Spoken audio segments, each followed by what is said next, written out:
حضرت مولا علی شیر خدا رضی اللہ، ان کی اماں نے نا حضور سے بڑا پیار کیا۔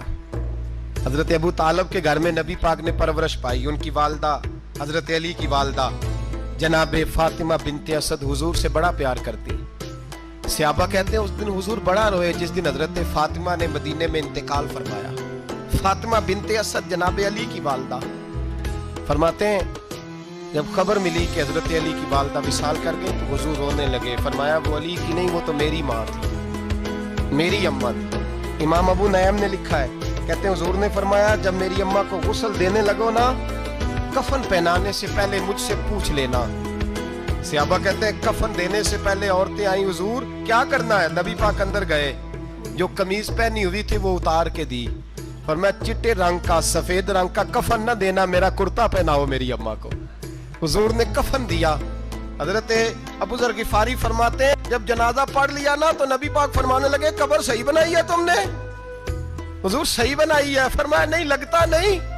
فرماتے ہیں یہ کہتے کہتے میرے نبی قبر میں اتر گئے، میری آنکھیں برس پڑی۔ میں نے کہا علی کی اماں رب تجھ سے کیا حساب لے گا، ساری رحمتیں تو پہلی تیری قبر میں آ گئی۔ عشق سرکار کی ایک شمع جلا لو دل میں، بعد مرنے کے قبر میں بھی اجالا ہوگا۔ نبی پاک قبر میں لیٹے پھر بیٹھے، فرمایا صحیح ہے قبر۔ پھر میرے نبی پاک نے دفن کیا ان کو، پھر دیر تک دعا کرتے رہے اور رو کے فرمانے لگے اے اللہ اپنے نبیوں کے وسیلے سے اور میرے وسیلے سے میری اماں کی قبر روشن کر دے۔ حضرت ابو ذر فرماتے ہیں کسی کا دل نہیں کرتا اس کی ماں مرے، آج میرا دل کرتا تھا کاش میری مر جاتی، یہ فضیلت میری اماں کو نصیب ہوتی۔ سیدنا ابو ذر فرماتے جب حضور رخصت ہونے لگے تو میں قریب گیا، میں نے کہا حبیبہ ذرا یہ رنگ مجھے بھی سمجھائیں۔ تو حضور نے فرمایا میں نے اپنا کرتا اس لیے پہنایا ہے کہ جب میرا کرتا فاطمہ بنت اسد کو پہنایا جائے گا تو اس کے توسل سے اللہ انہیں جنت کا جوڑا عطا فرمائے گا۔